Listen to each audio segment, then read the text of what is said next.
Hello friends. आज मैं आपसे basic structures in English part 14 में इंग्लिश के कुछ और बेसिक स्ट्रक्चर्स की चर्चा करूंगा। पहला structure, I prefer tea to coffee, या इसे ऐसे भी कहा जा सकता है, I prefer tea rather than coffee, या I prefer having tea. Having ये क्या है, मेन वर्ब की तरह काम कर रहा है।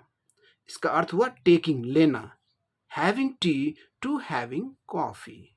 या इसे ऐसे भी कहा जा सकता है, ये आईएनजी जेरेंट फॉर्म में हो गया, इसे इन्फिनेटिव फॉर्म में भी रख के कहा जा सकता है। आई प्रेफर टू हैव मतलब टू टेक, लेना, to have tea rather than to have coffee. इन सभी स्ट्रक्चर्स का हिंदी में मोटा मोटी एक ही अर्थ होगा। क्या होगा?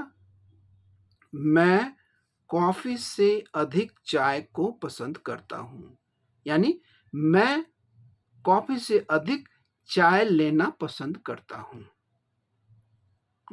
प्रेफर का मतलब पसंद करना, रादर देन मतलब बजाय, बनिस्पत मतलब कॉफी के बनिस्पत चाय को ज्यादा पसंद करना, अथवा कॉफी के बजाय चाय को ज्यादा पसंद करना। ये रादर देन से भी होता है, या टू लगा के भी हो गया।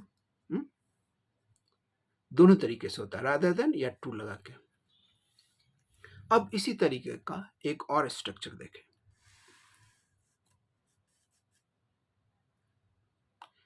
I prefer playing cricket to playing football, या इसे ऐसे भी कहा जा सकता है, ये आईएनजी हो गया, ये इन्फिनेटिव में। I prefer to play cricket rather than to play football। दोनों का अर्थ एक ही होगा, मैं फुटबॉल खेलने से अधिक क्रिकेट खेलना पसंद करता हूं। प्रेफर पसंद करना, टू से पहले जो होगा, जिसको प्रेफर लाइक करेंगे उसको टू से पहले रखेंगे, जिसे कम लाइक करेंगे उसे टू के बाद रखना है ना। जिसे ज्यादा, अब यहाँ भी I prefer to play cricket, इसको जिसे पसंद किया गया उसे rather देन के पहले रखा गया, यहाँ टू के पहले रखा गया। तो टू या rather देन दोनों अवस्था में, टू लगा के या rather देन लगा के, दोनों अवस्था में एक ही अर्थ आएगा, बनाया जा सकता है ना। इसका अर्थ हिंदी में क्या हो जाएगा? मैं फुटबॉल खेलने से अधिक क्रिकेट खेलना पसंद करता हूं, है ना। उससे अधिक, उसके बजाय, उससे अधिक टू का प्रयोग हो गया, या उसके बजाय, या उसके बनिस्पत, या रैदर देन से भी कर सकते हैं, टू के द्वारा दिखा सकते हैं या रैदर देन के द्वारा। अब कुछ और स्ट्रक्चर्स को देखें। आई एम बेटर टुडे, या इसे ऐसे भी कह सकते हैं, आई फील बेटर टुडे, या इसे और इस तरीके से भी कहा जा सकता है, आई एम कंपैरेटिवली, तुलनात्मक रूप से, कंपैरेटिवली वेल टुडे। या इसको ऐसे भी कहा जा सकता है, आई फील कंपैरेटिवली वेल, या वेल की जगह गुड भी रखा जा सकता है, टुडे। वेल अच्छा, या गुड अच्छा, दोनों से अच्छा का अर्थ आता है ना। और इसका कॉम्परेटिव बेटर और सुपरलेटिव डिग्री में बेस्ट। चूंकि यहाँ कॉम्परेटिव हो गया, वर्ड रखा गया, इसीलिए यहाँ पॉजिटिव डिग्री में रखा गया है। वेल या गुड, दोनों में से कोई रखा जा सकता है। इस दोनों का अर्थ, ये सभी स्ट्रक्चर्स का अर्थ एक ही होगा, मैं आज अपेक्षाकृत अच्छा हूं, या अच्छा महसूस करता हूं। मैं आज अच्छा महसूस करता हूं, मैं आज अपेक्षाकृत अच्छा महसूस करता हूं, कंपैरेटिवली, है ना। या मैं आज अच्छा हूं। अब यहां कुछ बातें ध्यान में रखें, पॉइंट्स टू नोट में।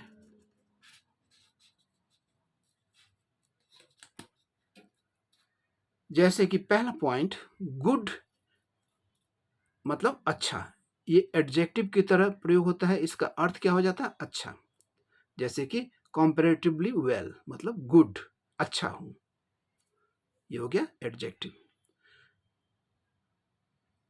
तो गुड का प्रयोग सिर्फ एडजेक्टिव के रूप में ही होता है, अच्छा के रूप में ही होता है। लेकिन वेल का प्रयोग एडजेक्टिव अच्छा के रूप में भी होता है। वेल मतलब अच्छा, एडजेक्टिव हो गया, है ना। जैसे कि वेल है, कंपैरेटिवली वेल, अच्छा, ये एडजेक्टिव हो गया, अच्छा। और वेल का प्रयोग एडवर्ब की तरह भी होता है। गुड का सिर्फ एडजेक्टिव की तरह होता है, वेल का प्रयोग एडजेक्टिव और एडवर्ब की तरह भी होता है। एडवर्ब मतलब क्रिया की विशेषता बताना, कोई काम कैसे हो रहा है इस विशेषता को बताने को एडवर्ब कहा जाता है। तो वेल का प्रयोग एडवर्ब की तरह भी होता है। उस अवस्था में इसका अर्थ क्या हो जाएगा, अच्छी तरीके से। अब इसे एग्जाम्पल से समझे। जैसे कि he is a good player, यहाँ गुड क्या हो गया, गुड तो सिर्फ एडजेक्टिव की तरह काम करता है, मतलब अच्छा, वह अच्छा खिलाड़ी है।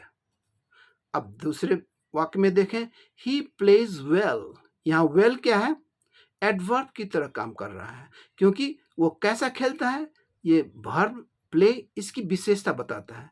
जब कोई वर्ड वर्ब क्रिया की विशेषता बताता है उसे एडवर्ब कहते हैं। तो ही प्लेज वेल का मतलब क्या हो गया, वो अच्छी तरीके से खेलता है। वेल का मतलब अच्छी तरीके से, किसी क्रिया की विशेषता बता रहा है, यहाँ वेल एडवर्ब की तरह काम कर रहा है। अब कुछ और स्ट्रक्चर्स को देखें।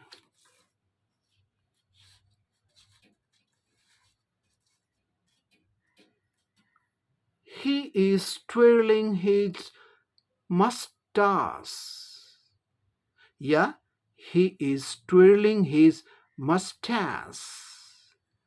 ये mustache मतलब मूछ, मस्टास इसका स्पेलिंग MOUSTACH, ये ब्रिटिश इंग्लिश में MOUS ये स्पेलिंग हो गया। इसका उच्चारण मस्टास आ होता है, मस्टास। इसी शब्द का अमेरिकन इंग्लिश में इसका स्पेलिंग में थोड़ा सा फर्क आता है। ये OU की जगह क्या होता है, सिर्फ यू होता है, ओ हट जाता है।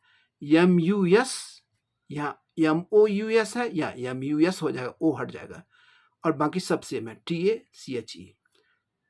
ये स्पेलिंग में फर्क आ गया, ब्रिटिश स्पेलिंग ये हो गया, ये अमेरिकन स्पेलिंग हो गया। उच्चारण में भी फर्क आ जाता है। मस्टास, आ का उच्चारण मस्टास, ये क्या हो मस्टैस, ए का उच्चारण मस्टैस। ही इज ट्विलिंग हिज मस्टास, या ही इज ट्विलिंग हिज मस्टैस। इसका हिंदी में क्या अर्थ होगा, वह अपनी मूछों को ऐंठ रहा है, या वह अपनी मूछों पर ताव दे रहा है। Next, you spoke my mind. Spoke my mind का मतलब मेरे मन की बात, मेरे भीतर की बात। तुमने मेरी मन की बात कह दी। You spoke my mind, mind के भीतर जो बात है उसको कह दी, तुमने मेरी मन की बात कह दी। Next, drop me at the next crossing. Crossing का मतलब चौराहा या चौक, जहाँ की चार रास्ते मिलते हैं उसे चौराहा या चौक कहा जाता है। Drop me at the next crossing, इसकी हिंदी, मुझे अगले चौराहे अथवा चौक पर उतार दे अथवा उतार दो। Next, no one is anyone's, किसी का, no one is anyone's in the world, इसकी हिंदी, दुनिया में कोई किसी का नहीं है, दुनिया में कोई किसी का नहीं होता है। Next, you are a so called friend. You are a so called friend, so called का मतलब कहने के लिए, तथाकथित, रियल नहीं, सिर्फ कहने के लिए तथाकथित जिसको कहा जाता है।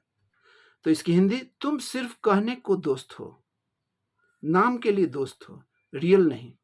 You are a so called friend. Next, don't slam, don't slam the book on the ground, इसकी हिंदी, किताब को जमीन पर मत पटको। स्लैम का मतलब पटकना। Don't slam the book on the ground, किताब को जमीन पर मत पटको। Next, don't take it jokingly, इसकी हिंदी, इसे मजाक में मत लेना, इसे मजाक में मत लो। जोकिंगली, मजाक में लेना, ये एडवर्ब है। जोकिंगली, ली एल वाई लगा शब्द सब एडवर्ब होता है। तो इसकी हिंदी, इसे मजाक में मत लेना या इसे मजाक में मत लो। Next, I haven't much time. Have not का कॉन्ट्रैक्टेड फॉर्म है haven't. I haven't much time, इसकी हिंदी, मेरे पास अधिक समय नहीं है। मेरे पास अधिक समय, आई हैवंट मच टाइम, मेरे पास अधिक समय नहीं है। अब एक last structure, I was absent for many days in the class। यहां was ये सिंपल पास्ट स्ट्रक्चर हुआ, ये was अवस्था को बता रहा है। अब यहां was की जगह had been का भी प्रयोग हो सकता है। I had been absent for many days in the class। ये had been क्या हुआ कि कंटिन्यूअस रूप से मैं नहीं आया, ये कंटिन्यूटी को दिखा रहा है, पास्ट परफेक्ट कंटिन्यूअस सेंस को दिखा रहा है। तो अवस्था के रूप में was का प्रयोग किया जा सकता है, कंटिन्यूटी पर जोर देना है तो had been का प्रयोग कर सकते हैं। दोनों का अर्थ मोटा मोटी हिंदी में एक ही होगा। मैं बहुत दिनों से क्लास में अनुपस्थित था, मतलब बहुत दिनों से क्लास में नहीं आ रहा था। मैं बहुत दिनों से क्लास में अनुपस्थित था। Thank you so much. See you in the next video.